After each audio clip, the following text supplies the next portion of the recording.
Imagínate que Linux es un barrio enorme compuesto por muchos distritos. Desde afuera se dice Linux como si fuera una sola cosa, una marca global, pero cuando cruzas la puerta de entrada te das cuenta de que es una ciudad entera de filosofías con vecinos que se aman y otros que no se pueden ni ver. Para entender mejor el concepto, lo primero que tenés que saber es que una distro de Linux no es una skin ni una marca pegada arriba de un sistema. Muchas comparten un subsuelo parecido que por el bien narrativo vamos a decir que el kernel Linux, es decir, el código que habla con el hardware, es algo así como la placa tectónica donde se encuentra este barrio falopa del que te voy a contar de ahora en más. Un poquito más arriba están GNU y otras herramientas básicas que ponen comandos, bibliotecas y piezas del sistema. Aunque si bien estas cosas pueden ubicarse en el subsuelo, también se pueden entender como lo que mantiene funcionando la ciudad, qué sé yo, las alcantarillas, los cimientos, el cableado eléctrico y esas cosas. Las distribuciones serían entonces aquello que se construye ya sobre el nivel de la calle. Cada distro funciona como un plano arquitectónico propio. Elige cómo vas a instalar los programas con sus gestores de paquetes y repositorios, qué entorno de escritorio vas a ver al prender la pantalla, cada cuánto se va a actualizar el sistema y qué comunidad o soporte te va a recibir a la puerta. Los cimientos son comunes, pero las reglas de convivencia las dicta la casa. Una distro puede decidir si tu experiencia va a ser sólida y estable o una cuestión experimental que cambie todos los días. También decide si vas a tener control absoluto sobre cada tornillo que va en la casa o si vas a delegar todo para que funcione sin complicarte mucho la cabeza o incluso, por ejemplo, que tengas que pedirle porfi a tu casero que venga a colgarte un cuadro o cambiarte una canilla. Ahora que ya entendiste el concepto que vamos a manejar, empecemos a caminar hacia el lugar donde se construyeron los primeros edificios estables del barrio, esos que moldearon la identidad de todo el ecosistema. Y para, que antes de seguir me tengo que tomar 2 segundos para agradecerle a alguien que, no exagero, me cambió la vida. Los amigos de FlexiSpot me regalaron la silla ergonómica BS5 y el escritorio elevable E7 Pro, y les juro que yo pensé, buah, una silla y una mesa, ¿qué tan distinto puede ser?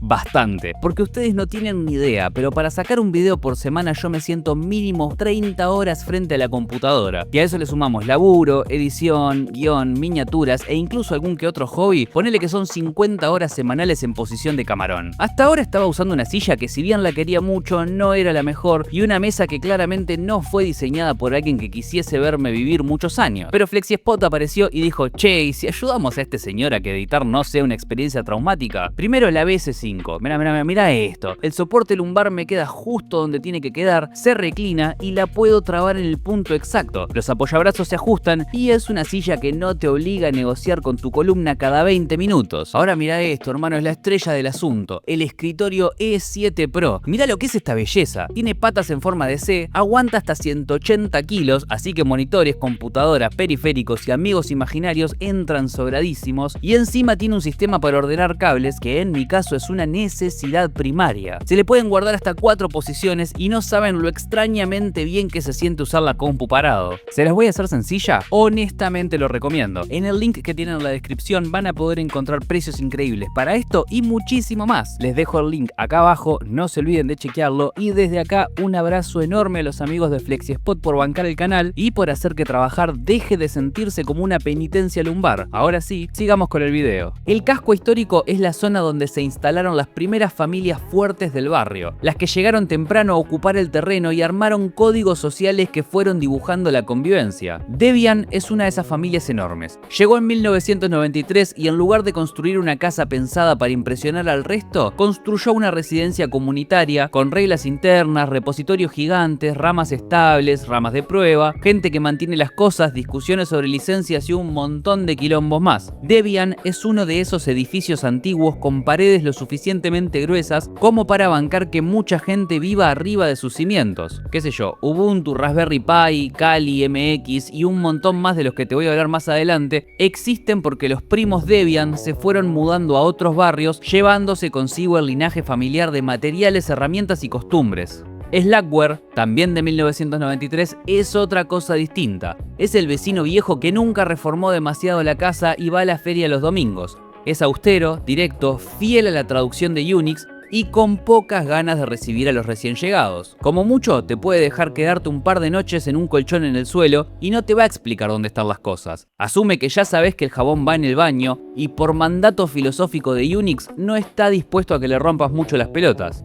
Después tenemos a la familia Red Hat, los distintos del barrio. Estos son los vecinos que llegaron con un poquito más de plata y tienen un trabajo que se nota que es bien pago y se arreglan para ir a trabajar. Son una distro de paquetes más ordenados, documentación, soporte y una relación más seria con las empresas. Todavía no llegamos al distrito corporativo, donde hablaremos mucho más de ellos y su imperio, pero quédate con que son aquellos que dijeron que Linux era mucho más de lo que parecía y que más allá de todo también podía funcionar como infraestructura profesional. SUSE es la familia europea que llegó con sus propias herramientas, su forma de organizar el sistema y una descendencia que después se va a terminar dividiendo en OpenSUSE y el mundo Enterprise. Desde sus tiempos fundacionales se supo que Linux podía tener otros acentos o costumbres y aún así entenderse bien con el resto. Y hablando del resto, me quedan los Mandrake, que llegaron un poquito más tarde, en 1998. Don Mandrake miró el barrio y dijo: acá todavía puede entrar un montón de gente. Son los primeros que pensaron que había que asfaltar las calles, es decir, entregar una instalación más amable, herramientas gráficas y menos giladas para empezar a utilizarlo. Su historia después se vuelve un quilombo con cambios de nombre, crisis y herencias, pero el barrio los recuerda con mucho cariño y hasta pusieron una plaquita conmemorativa. Por más de que sean casas viejas, siguen en pie y cada uno de sus habitantes fue vital para seguir desarrollando el barrio. Pero ¿cómo pasamos de estos cimientos antiguos y callecitas empedradas a la avenida principal asfaltada y prolija? Bueno, resulta que a principios de los 2000, un primo de los Debian que se había vuelto millonario en la época de las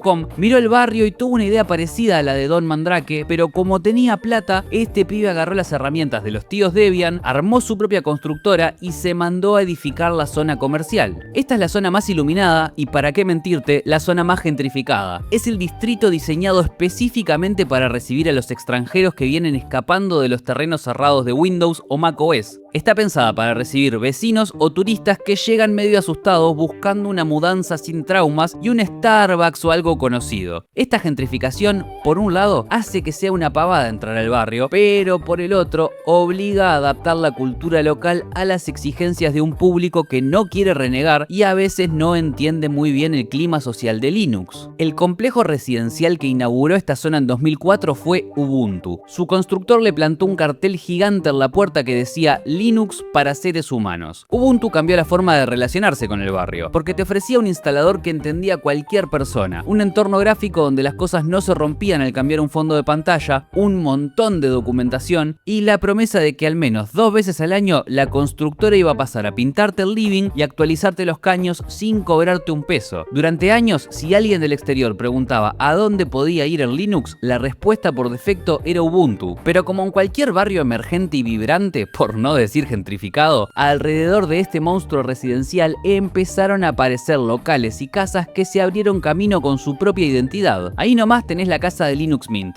Pensalo como el tío copado que te recibió cuando te fuiste de lo de tus viejos. El tipo miró los departamentos más modernos de Ubuntu, vio que se estaban poniendo medio raros con el tema del diseño y dijo: nah, a mí me gustan las cosas un poco más clásicas. Mint entonces lo que hace es acomodarte todos los muebles exactamente iguales a como los tenías en la casa de tus viejos, es decir, en Windows. Te pone la barra abajo, el menú de inicio a la izquierda, las carpetas donde tienen que estar. Es una casa cómoda, sin muchas pretensiones artísticas y pensada para que te sientas a laburar o mirar una serie sin tener que aprender una sola palabra del idioma nativo del barrio. Unos metros más para allá se levanta el edificio de PopOS. Este es el proyecto de la gente de System76, una constructora que vende computadoras armadas con Linux. PopOS puede ser el departamento de un programador o un diseñador. Es minimalista, pulido, pero con un tablero de herramientas recontra potente abajo de la mesada. Está pensado para los que quieren un entorno productivo que maneje las placas de video modernas sin dar mucha vuelta y que te organice las ventanas solas con el teclado para que no pierdas tiempo usando el mouse. No te trata como a un nene, pero tampoco te tira comandos por la cabeza. En esa misma vereda, un par de metros para allá, tenés 2 casas que se dedican exclusivamente a la estética y al camuflaje.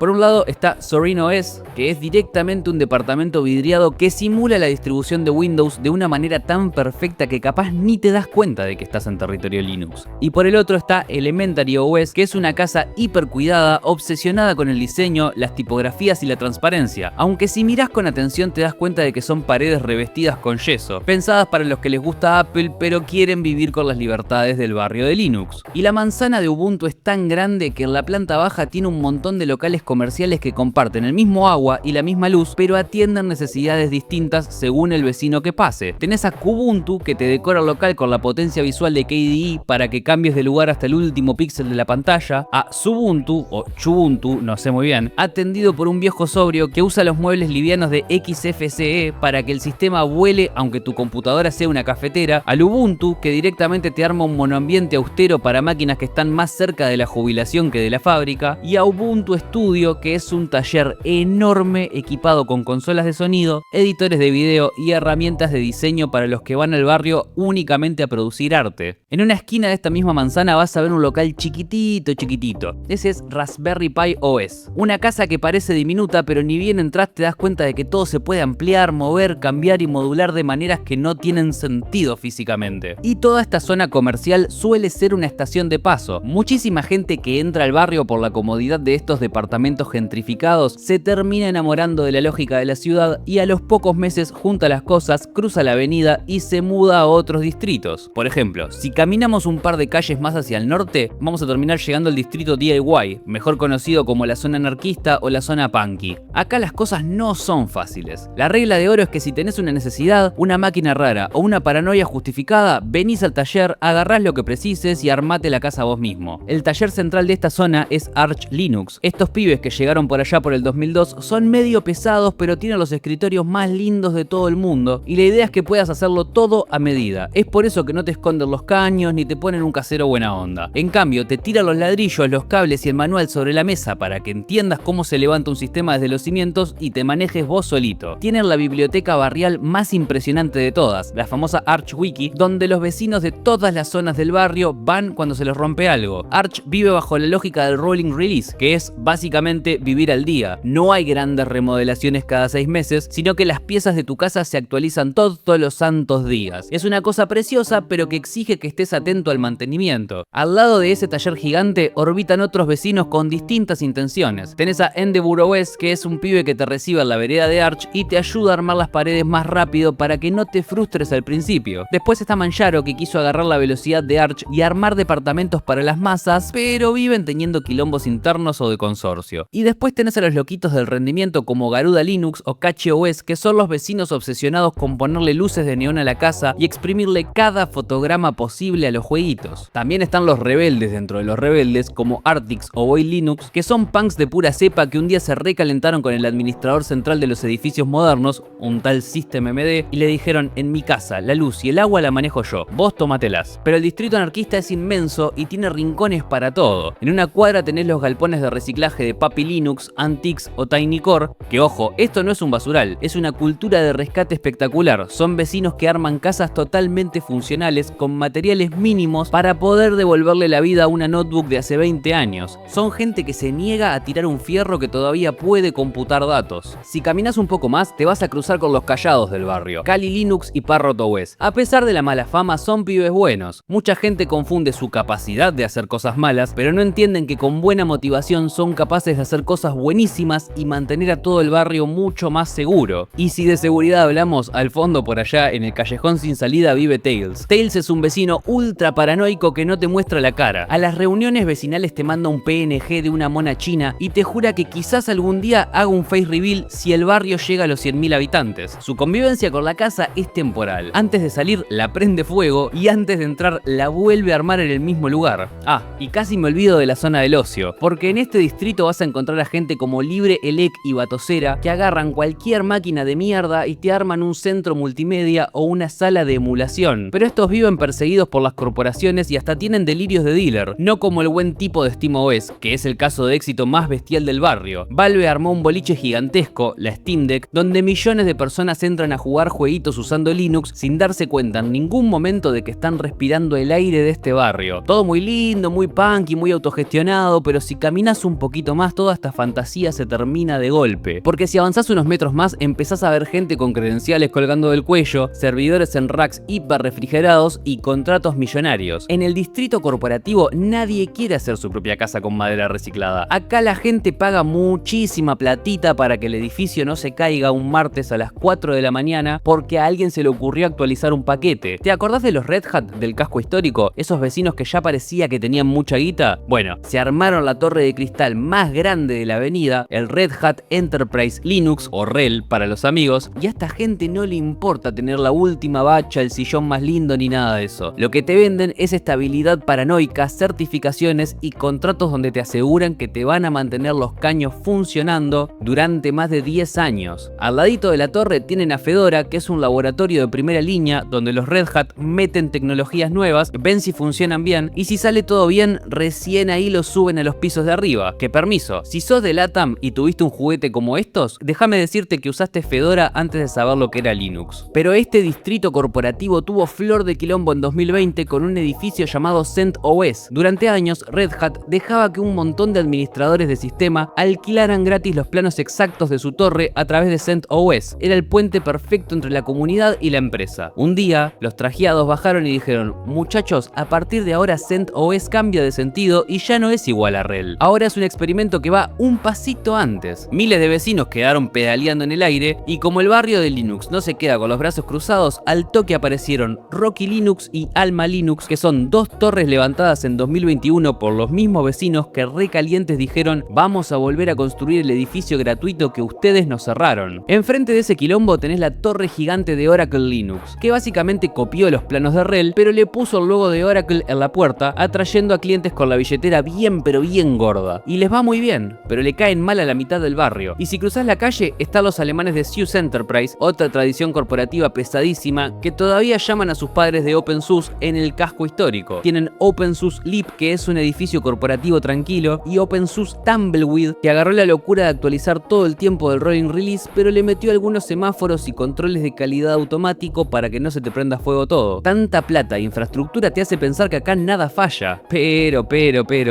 el tiempo pasa y las ideas que hoy son un éxito, mañana pueden quedar abandonadas. Ahora estamos caminando por la zona abandonada. Esto da un poquito de melancolía, pero acá no se viene a faltarle el respeto a nadie. En Linux hay ruinas y avenidas que perdieron tránsito, no necesariamente porque fueran malas ideas, sino porque el barrio entero se movió para otro lado. Ahí, por ejemplo, podés ver la fachada de Mandriva, el experimento de Don Mandrake que te conté al principio del video. A fines de los 90, cuando todo era puro comando, esta gente soñó con un barrio accesible para el usuario común. Fue un furor, pero la empresa quebró y hoy la casa está tapiada, aunque algunos vecinos nostálgicos armaron Mageia y Open Mandriva para mantener viva la memoria de Don Mandrake. A un par de cuadras vemos los restos de Antergos. Era un departamento precioso que intentaba hacer que el mundo salvaje de Arch fuera estéticamente amigable. Cerraron las persianas, pero dejaron tan buenos planos que la comunidad armó Endeavour OS con esos mismos escombros. También te podés cruzar con el local de Crunchbank, que era un monoambiente negro sin un solo mueble. Este fue queridísimo por los vecinos que amaban el minimalismo extremo. El casero un día se cansó y cerró, pero la idea cultural fue tan fuerte que hoy existen herederos como Bunsen Labs intentando mantener su aura. Un par de metros más adelante vas a ver las oficinas de Scientific Linux, un laboratorio gigantesco mantenido por físicos que terminó perdiendo el sentido cuando la onda empresarial cambió. Y si mirás a la izquierda ahora vas a ver los supermercados vacíos de Linspire y Corel, que en los 2000 flashearon vender Linux en las góndolas como si fuera Windows y la realidad les pasó por encima. Incluso las primeras obras de SteamOS estuvieron un tiempo tiradas acá como si fuesen hierros oxidados, hasta que Valve años después volvió, encontró los planos originales y construyó el imperio de la Steam Deck. Este distrito prefiere mantener las casas abandonadas para tomar nota de lo que falló y poder mejorarlo en el futuro. Y si las ruinas te parecieron raras, agárrate porque ahora llegamos al borde del mapa. La periferia experimental es el territorio de los filósofos fumetas y los ingenieros loquitos. Las casas que están acá son tesis vivientes de cómo debería funcionar la existencia misma de la computación. Acá está NixOS. Imagínate que para armar tu casa vas poniendo ladrillos uno por uno hasta que te olvidas qué metiste en la pared. En NixOS, en cambio, declarás en un papelito exactamente cómo querés que sea el edificio, apretás un botón y la casa se materializa. Si haces una reforma y se te cae el techo, volvés a cargar el papelito anterior y la casa vuelve a ser exactamente la misma que ayer. Es la obsesión absoluta por lo reproducible. Y ahí nomás tenés al primo, GNU Geek System, que hace exactamente lo mismo pero bajo un juramento momento de pureza extrema donde no entra ni un puto cable que no sea 100% software libre. Acá te podés encontrar también con el espíritu de Gentoo, que es una especie de escuela metalúrgica. En Gentoo no te dan los programas hechos, te dan el código, el fuego y el martillo para que vos solito compiles el software adaptándolo átomo por átomo al procesador de tu computadora. Tenés casitas aisladas como Solus, un proyecto re independiente que intentó armar un sistema de escritorio propio desde cero, pero que vive con idas y vueltas probándose a sí mismo lo jodido que es mantener